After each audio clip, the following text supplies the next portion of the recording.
குலசேகரப்பட்டினம்ல முத்தாரம்மன் கோவில் 10 திருச்செந்தூர் கோவிலுக்கான கூட்டம் அந்த கடல் கரை சுத்தி அந்த அம்பாலை சுத்தி இருக்கிறத நீங்க பார்க்கலாம். மாலை போடக்கூடியவர்கள் எல்லாமே ஒரு குழுவாக இருப்பாங்க. பெற மாதிரி அமைச்சிருப்பாங்க. ஓலையால பெற மாதிரி அமைச்சிருப்பாங்க. ஐயப்பன் கோவில்ல மாலை அணிந்து போடுவதற்கும் இங்கேக்கும் ஒரு பெரிய மாறுபாடு இருக்கு. அந்த 41 நாளும் விரதம் இருக்கிற போது என்ன பண்ணணும்னு கேட்டீங்கன்னா, தினமும் போய் அம்பாளுக்காக பிச்சை எடுக்கணும்.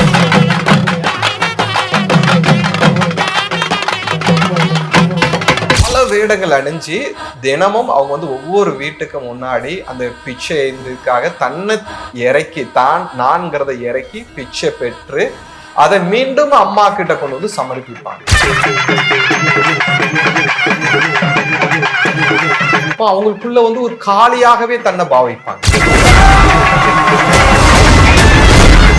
நமக்குள்ள ஒரு பெரிய ஒரு வைராக்கியம், எவ்வளவு துன்பம், பண கஷ்டம், குடும்ப தகராறு, எல்லா பிரச்சனைகளும் இருந்தாலும் இந்த 41 நாள் தன்னை காளியாவே பாவிப்பாங்க.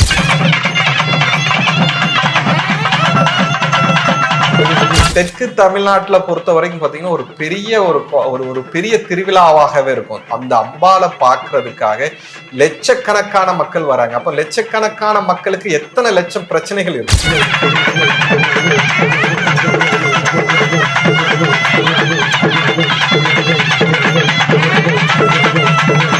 எப்படி அங்க நல்ல பாதைகளை பயணம் பண்ணிட்டு இருக்கிற இடத்துலயும் சில தவறுகள் இப்பவும் நடந்துட்டு இருக்கு. அதாவது சில பாடல் ஆடக்கூடியவர்களை அழைத்து பெரிய பெரிய ஸ்பீக்கர் வைத்து அவர்களை நடனம் ஆட வைத்து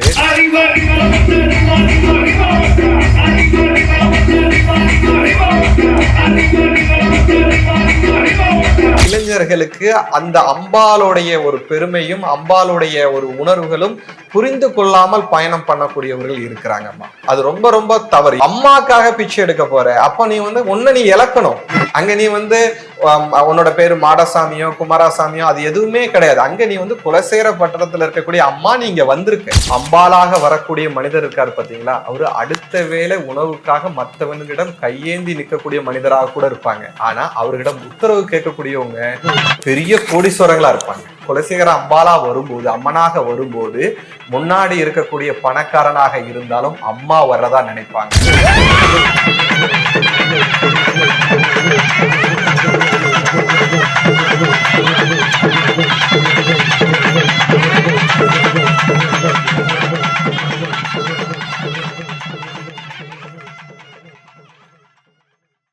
SV ஆன்மீகம் நேயர்களுக்கு அன்பார்ந்த வணக்கம். இன்றைய நேர்காணல நம்ம கூட சாது பிரகதீஸ்வரர் சார் இருக்காரு. நிறைய விஷயங்கள் மக்களுக்கு பயனுள்ளதாகவும் எது உண்மையாக இருக்குமோ அது மாதிரி ஒரு நேர்காணல்ல ஒரு ஸ்ட்ரெயிட் ஃபார்வர்டான விஷயத்த நம்ம கூட பேசிட்டு இருக்காரு. வணக்கம் சார். நமோ நாராயணமா சார். அதாவது இன்னைக்கு பாத்தீங்கன்னா நிறைய பேருக்கு இந்த கோவில் பத்தி தெரியுமான்னு தெரியல. குலசேகரப்பட்டினம்ல முத்தாரம்மன் கோவில் தசரா கோலாகலமா இந்த நார்த்ல எல்லாம் நல்லா செலிப்ரேட் பண்ணுவாங்க. அதுக்கு அடுத்துதான் இந்த இடத்துலயும் செலிப்ரேட் பண்ணிட்டு இருக்காங்க இல்லையா? எதுக்காக இந்த கோவில்ல அந்த மாதிரி ஒரு விசேஷமான ஒரு செலிப்ரேஷன் வந்துச்சு? அதாவதுமா, நீங்க கேட்கும் போது ஆரம்பத்துல சொன்னீங்க நிறைய பேருக்கு தெரியுமா தெரியாதான்னு தெரியல நீங்க. ஆனா அதுல ஒரு சின்ன கரெக்ஷன் என்னன்னா, அது தமிழ்நாட்டு மக்கள் எல்லாத்துக்கும் குலசேகர முத்தாரம்மனை பத்தி தெரியும். இன்னைக்கு நம்ம திருச்செந்தூர் முருகனை பேசுறோம்ல, அங்க கூட்டங்கள் நிறைய இருக்கு அப்படின்னு பேசுறோம். சூரசம்ஹார நேரத்துல நிறைய கூட்டங்கள் வர்றது பேசுறோம். ஆனா குலசேகரப்பட்டினத்துல அந்த அந்த நீங்க பாத்தீங்கன்னா அந்த 41 நாள் விரதம் இருந்து அந்த அந்த தசமி நாட்கள்ல அந்த விரதம் முடித்து அங்க நீங்க அந்த கூட்ட அலைகளை பார்த்தீங்கன்னா ஒரு 10 திருச்செந்தூர் கோவிலுக்கான கூட்டம் அந்த கடல் கரை சுத்தி அந்த அம்பாலை சுத்தி இருக்கிறத நீங்க பார்க்கலாம். அப்போ தமிழ்நாடு முழுதுக்குமே அந்த குலசேகர முத்தாரம்மன்னு தெரியும். இங்க மாலை போட்டு அந்த விஜயதசமி அந்த மாலை போடுற ஒரு கலாச்சாரம் தமிழ்நாட்டுல தான் இருந்து ஆரம்பிக்கப்பட்டதா நான் நினைக்கிறேன். இந்த தசராங்கிறது மைசூர்ல ரொம்ப பிரம்மாண்டமா கொண்டாடுறத நார்த் இந்தியா மக்கள் பார்ப்பாங்க. அதே மாதிரி பாத்தீங்கன்னா கல்கத்தாலையும் இந்த தசரா கொண்டாடுவாங்க. ஆனா இந்த 2 இடத்துலையும் பெரும்பான்மையா கொண்டாடுறதா நினைப்பாங்க. அதுக்கு இணையாக தமிழ்நாட்டுல குலசேகர பட்டணத்துல தான் கொண்டாடுவாங்க. அங்க வந்து பாத்தீங்கன்னா அந்த கோவிலுடைய சிறப்பே வந்து பாத்தீங்கன்னா அங்க இருக்கக்கூடிய சிவபெருமான் வந்து சுயமாக உருவாக்கப்பட்டது. அங்க இருக்கக்கூடிய ஒரு ஒரு ஒரு ஒரு மனிதருக்கு, அதாவது அங்க செய்யக்கூடிய ஒரு பூஜை செய்யக்கூடிய ஒருத்தருக்கு கனவுல வந்து அம்பாலை வந்து அங்க வந்து பிரதிஷ்டை பண்ணணும்னு ஒரு உத்தரவு வந்ததுனால அங்க அம்பாலும் சேர்ந்து சிவனும் சேர்ந்து ஒன்றாக காட்சி கொடுக்கக்கூடிய கோவில் தாமா குலசேகர முத்தாரம்மன் கோவில். கோவில்ல நடக்கக்கூடிய அந்த அந்த திருவிழாவை பாத்தீங்கன்னா பயங்கரமா இருக்கு. அதாவது குரங்கு வேடம் போடுறாங்க, உக்கிரமான காளி வேடம் போடுறாங்க, நிறைய வேடங்கள் போட்டு பண்றாங்க இல்லையா சார்? அது ஏன் அப்படி பண்றாங்க? அதாவதுமா அங்க எப்படி வந்து நம்ம வந்து ஐயப்பன் கோவிலுக்கு மாலை அணிந்து ஐயப்பனை தரிசனம் பண்றதுக்கு போகிறோமோ அதே போல அங்க முத்தாரம்மன் கோவிலுக்காக 41 நாள் விரதம் இருந்து மாலை அணிந்து அவங்க வழிபடுவதற்கு நிறைய மக்கள் போறாங்க. இதுல வந்து மக்களுடைய கோரிக்கைக்காக, அதாவது தன்னுடைய வாழ்க்கையில இருக்கக்கூடிய கஷ்டங்கள் நீங்குவதற்காகவும், பணப்பிரச்சனை, உடலால நோய் பட்டிருக்கிறது, இந்த மாதிரி பல காரணங்களுக்காக அந்த 41 நாள் விரதம் இருந்து மாலை அணிந்து அங்க வந்து இருக்கிறது வந்து ஒரு நடைமுறையா இருக்கு. ஆனா ஐயப்பன் கோவில்ல மாலை அணிந்து போடுவதற்கும் இங்கேக்கும் ஒரு பெரிய மாறுபாடு இருக்கு. என்னன்னு கேட்டீங்கன்னா, அந்த 41 நாளும் விரதம் இருக்கிற போது என்ன பண்ணணும்னு கேட்டீங்கன்னா, தினமும் போய் அம்பாளுக்காக பிச்சை எடுக்கணும். அதாவது வந்து தினமும் காலையில குளிச்சுட்டு அவங்க வந்து என்ன பார்த்தீங்கன்னா, அந்த மாலை போடக்கூடியவர்கள் எல்லாமே ஒரு குழுவாக இருப்பாங்க. அந்த குழு அந்தந்த ஊர்ல ஒரு குழு இருக்கும். அந்த குழு வந்து வீட்டுல தங்க மாட்டாங்க. அவங்க வந்து ஒரு பெற மாதிரி வந்து அமைச்சிருப்பாங்க. ஓலையால வந்து பெற மாதிரி அமைச்சிருப்பாங்க. அதுல காலையில எந்தித்த உடனடியாக நீராடிட்டு அம்பாள்கிட்ட தரிசனம் பண்ணிட்டு பிரார்த்தனைகள் பண்ணிட்டு அம்பாளுடைய நாமங்களை சொல்லிட்டு, ஸோ அந்த 41 நாளும் பார்த்தீங்கன்னா நான்கிற ஒரு அகங்காரத்துல இருக்கக்கூடியது எல்லாமே அம்மா வந்து உடைச்சு சமமாக்கிடுவாங்க. அதாவது நம்ம வந்து என்ன நினைப்போம், நான் உயர்ந்தவன், நான் பெரிய பணக்காரன், நான் ஒரு ஜாதியில உயர்ந்தவன், இப்படி நிறைய எண்ணங்கள் நமக்குள்ளே நாம வந்து உருவாக்கி இருப்போம்ல. இந்த எல்லாமே இந்த 41 நாள்ல அந்த விரதத்துல ஒட்டுமொத்தமாக சமாதி ஆக்கிடுவாங்க அம்மா. எல்லா மக்கள் அந்த விரதம் செய்யக்கூடியவங்க வந்து பாத்தீங்கன்னா குரங்கு வேடம் அணிஞ்சிருப்பாங்க, சில நேரங்களில் காளி வேடம் அணிஞ்சிருப்பாங்க, சிலவங்க வந்து பாத்தீங்கன்னா போலீஸ்கார வேடம் அணிஞ்சிருப்பாங்க. பல வேடங்கள் அணிஞ்சு தினமும் அவங்க வந்து ஒவ்வொரு வீட்டுக்கு முன்னாடி அந்த பிச்சை இதுக்காக தன்னை இறக்கி நான்கிறத இறக்கி பிச்சை பெற்று அதை மீண்டும் அம்மா கிட்ட கொண்டு வந்து சமர்ப்பிப்பாங்க. ஸோ இந்த 41 நாட்கள்ல இவங்க இந்த வேடங்கள் அணிந்து கொள்ளும் போது 2 விஷயங்கள் நடக்குது. ஒண்ணு வந்து நான்கிற ஒரு விஷயங்கள் அங்க வந்து தரமட்டமாக்கப்படுது. 2வது என்னன்னு கேட்டீங்கன்னா, சில நேரங்களில் நம்ம கோழையா இருப்போம், நம்மளுக்கு வந்து ஒரு பயம் இருக்கும். அங்க வந்து போலீஸ் வேடம் அணிஞ்சிருப்பாங்க. அப்ப அந்த போலீஸ் வேடம் அந்த 41 நாள் அணிந்து கொள்ளும் போது அவனுடைய மனம் வந்து என்ன ஆகுதுன்னு கேட்டீங்கன்னா, அந்த தனக்குள்ள இருக்கக்கூடிய அந்த தாழ்வு மனப்பான்மை உடைய ஆரம்பிச்சோம். சிலவங்க காளியோட உடைய அணிஞ்சிருப்பா, ஒரு காளியோடைய வேடத்தை அணிஞ்சிருப்பா. அப்போ அவங்களுக்குள்ள வந்து ஒரு காளியாகவே தன்னை பாவிப்பாங்க. அப்ப அந்த தன்னை காளியாக பாவிக்கும் போது என்ன ஆகுன்னு கேட்டீங்கன்னா, உடம்புக்குள்ள ஒரு பெரிய ஒரு வைராக்கியம், எவ்வளவு துன்பம், பண கஷ்டம், குடும்ப தகராறு, எல்லா பிரச்சனைகளும் இருந்தாலும் அந்த 41 நாள் தன்னை காளியாவே பாவிப்பாங்க. அப்ப அந்த 41 நாள் ஒரு மனிதன் காளியாக பாவிக்கும் போது அவனுக்குள்ள இவ்வளவு பெரிய ஒரு சக்தி கிடைக்கும். நீங்க யோசித்து பார்த்தீங்கன்னா அது வேற எங்கேயுமே கிடைக்காது, அந்த ஒரு 41 நாள் அவங்களுக்கு கிடைக்கும். அப்போ அந்த 41 நாள் அந்த சக்தி கிடைக்கும் போது, அந்த விரதங்களை இருக்கும் போது அவங்க வந்து பாத்தீங்கன்னா மதுகள் எல்லாத்தையுமே நிறுத்தி இருப்பாங்க. மது எதுவுமே புகையில பழக்கம் இருக்காது, எல்லாத்தையும் நிறுத்தி காலையும் மாலையும் நீராடி அந்த அம்பாளுக்கான எல்லாம் பண்ணி முடிச்சு 41 நாள் விரதம் இருந்து அம்பாள் கிட்ட போயிட்டு பிக்ஷை எடுத்ததை வந்து அம்பாள்கிட்ட சமர்ப்பித்து தன்னுடைய விரதத்தை முடிப்பாங்க. இதுல 41 நாள் விரதம் இருக்கக்கூடியவர்களும் இருக்கிறாங்க. இதுல அந்த நவராத்திரியான 9 நாட்கள் மட்டுமே விரதத்தை முடிக்கக்கூடியவர்கள் இருக்காங்க. அதாவது 41 நாள் தொடர்ந்து செஞ்சக்கூடியவங்களும் உண்டு.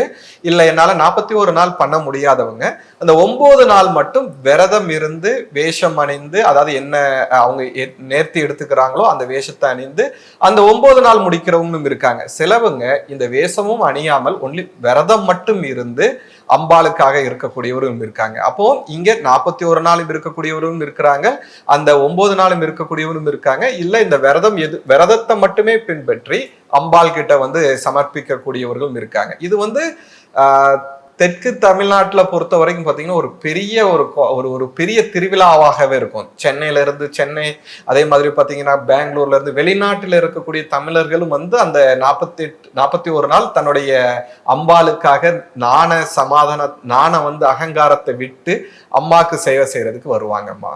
ஆக்சுவலா இப்ப நீங்க சொன்னீங்கல்ல சார் இந்த மாதிரிலாம் பண்ணுவாங்க அப்படின்னு சொல்லிட்டு, எந்த மாதிரியான வேண்டுதலை வந்து அங்க நிறைவேறும் நினைக்கிறீங்க? அதாவது நேர்த்திக்கடன். இப்ப சில பேர் சொல்றாங்க உடல் சம்பந்தப்பட்ட விஷயம்கெல்லாம் வந்து அங்க பிரார்த்தனை பண்ணிக்கிட்டா அது கண்டிப்பா வந்து தீர்வு கிடைக்கும்ன்றாங்க. வேற என்னென்ன மாதிரியான விஷயங்கள் அங்க வேண்டிக்கணும்? ஒரு விஷயம் புரிந்துக்கிடுங்கம்மா, இறைவன் கிட்ட என்ன மாதிரி பிரார்த்தனை பண்ணுனா கிடைக்கும் அப்படின்னு நம்ம வந்து லிஸ்ட் போடுவது தவறுமா. அதாவது அந்த அம்பாலை பார்க்கறதுக்காக லட்சக்கணக்கான மக்கள் வராங்க. அப்ப லட்சக்கணக்கான மக்களுக்கு எத்தனை லட்சம் பிரச்சனைகள் இருக்கும்.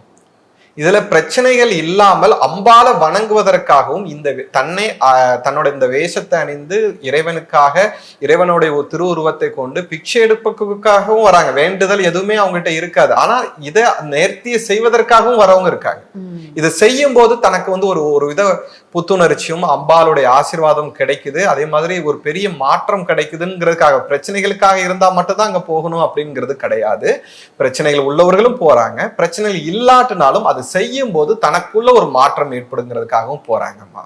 இப்போ அம்பாள் அப்படின்னு சொல்றப்போ அந்த கோவிலோட வரலாறு பாத்தீங்கன்னா அம்பாள் காட்சி கொடுத்துதான் அந்த இடத்துல அந்த மாதிரி ஒரு திருவிழா எல்லாம் நடக்குது அப்படின்ற மாதிரி சொல்றாங்களே சார், உண்மையாலுமே அம்பாள் காட்சி கொடுத்தாங்களா? அம்பாள் காட்சி உண்மையால கொடுத்தாங்களா அப்படின்னு வந்து ஒரு கேள்வி வந்து ஒரு தவறான கேள்வியா நான் நினைக்கிறேன். ஏன்னு கேட்டீங்கன்னா, இத்தனை லட்சம் மனிதர்களுடைய வாழ்க்கையில பெரிய மாற்றங்களை அம்பாள் ஏற்படுத்திட்டு இருக்காங்க. அப்போ எல்லா அதாவது அந்த அம்பாளுடைய காட்சி கொடுத்தாங்களா இல்லையான்னு பார்த்தா அந்த அம்பாளாகவே வெளியாகி நிறைய மக்கள் வெளியே போறாங்க.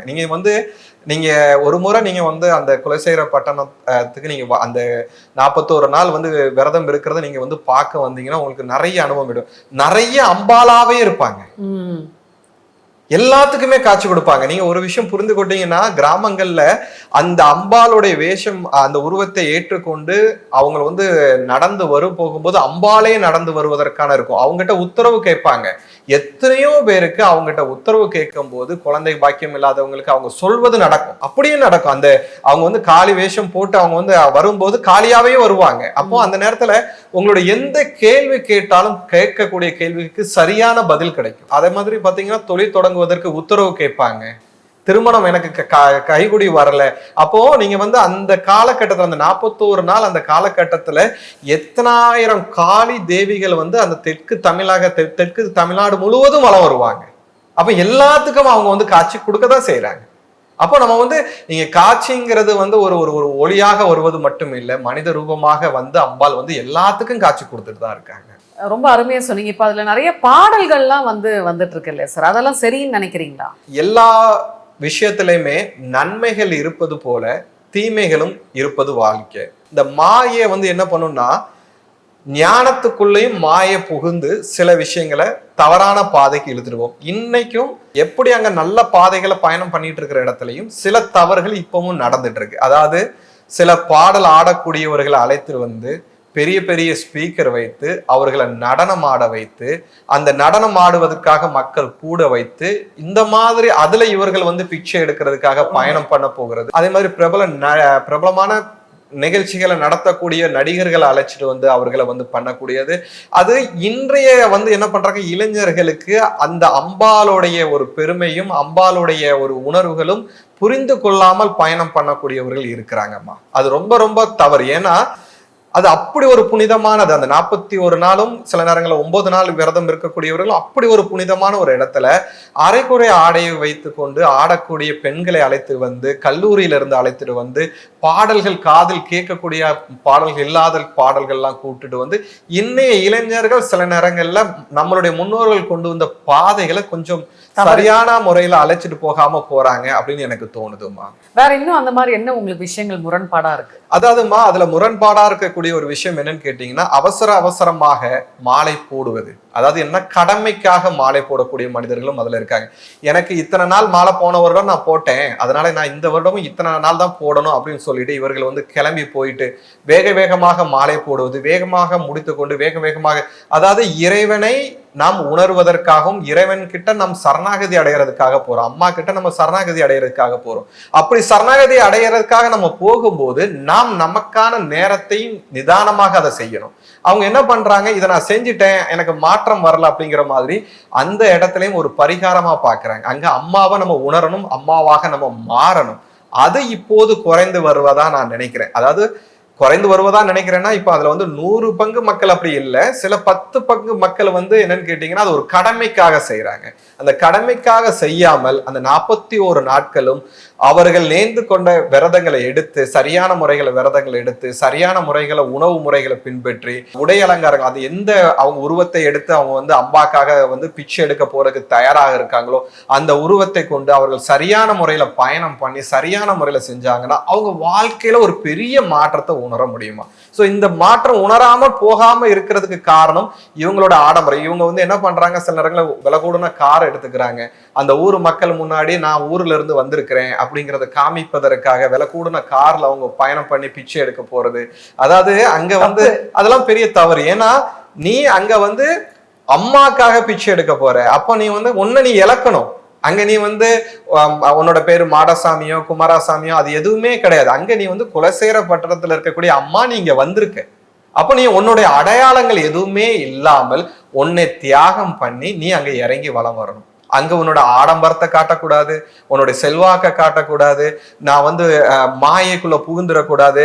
நான் நடிகர்களை கூட்டு வந்தேன், கலை நிகழ்ச்சி நடத்துறாங்க. அதாவது நிறைய கலை நிகழ்ச்சிகளுக்கும் அதற்கும் சம்பந்தமே இல்லை. அதுல ஒன்னை இழந்து, அதாவது நான்கிற அகங்காரத்தை இழந்து அம்மா கிட்ட சரணாகதி அடைகிறது தான் அதோடைய நோக்கம். அதே மாதிரி எனக்குள் இருக்கக்கூடிய அம்மா வெளிப்படுவதுதான் அது நோக்கம். அந்த நோக்கம் சில பேர்களால் சிதைக்கப்படுறதா நான் நினைக்கிறேன். அதாவது இதுல இன்னொரு முக்கியமான விஷயம் என்னன்னு கேட்டீங்கன்னா, அந்த இடத்துல நீங்க இன்னொரு விஷயம் கவனிக்கணும். அந்த அம்பாளுடைய வேஷம் அணிந்து அம்பாலாக வரக்கூடிய மனிதர் இருக்காரு பாத்தீங்களா, அவரு அடுத்த வேளை உணவுக்காக மற்றவனிடம் கையேந்தி நிற்கக்கூடிய மனிதராக கூட இருப்பாங்க. ஆனா அவர்களிடம் உத்தரவு கேட்கக்கூடியவங்க பெரிய கோடீஸ்வரங்களா இருப்பாங்க. அப்படிப்பட்டவர்களுக்கு கூட அம்பாள் வந்து அந்த குலசேகர அம்பாலா வரும்போது, அம்மனாக வரும்போது முன்னாடி இருக்கக்கூடிய பணக்காரனாக இருந்தாலும் அம்மா வர்றதா நினைப்பாங்க. இதுல கோடீஸ்வரன் வேடம் அணிந்திருந்தாலும் அங்கு தெருவுல நீங்க நடந்து வரும்போது அடுத்த வேளைக்கு உணவுக்கு கஷ்டப்பட்டவர்களாக இருந்தாலும் அம்மனாக இருந்து அவர்களுக்கு பதில் கொடுப்பாங்க. அப்போ இந்த நிலை வந்து இந்தியால எந்த இடத்துலயுமே நான் வந்து இந்த அளவுக்கு பார்த்ததுல குலசேகர பட்டணத்தால் மட்டும்தான் அதுவும் சாத்தியமாச்சு. மனிதனுடைய அகங்காரத்தை சமாதியாக்கக்கூடிய சக்தி குலசேகர பட்டணத்துக்கு இருக்குமா. ஸோ ரொம்ப அருமையா நிறைய தகவல்கள் அந்த கோவில் பத்தி சொன்னீங்க, இந்த கோவில் திருவிழாவை பத்தியும் சொன்னீங்க. ஸோ பார்த்துட்டு இருக்க நேயர்கள் நீங்களும் கட்டாயமா அந்த கோவில்ல போங்க, அந்த கோவிலுக்கு போய் அந்த திருவிழால கண்டிப்பா நீங்களும் பார்ட்டிசிபேட் பண்ணுங்க. நன்றி சார். நமோ நாராயணன்.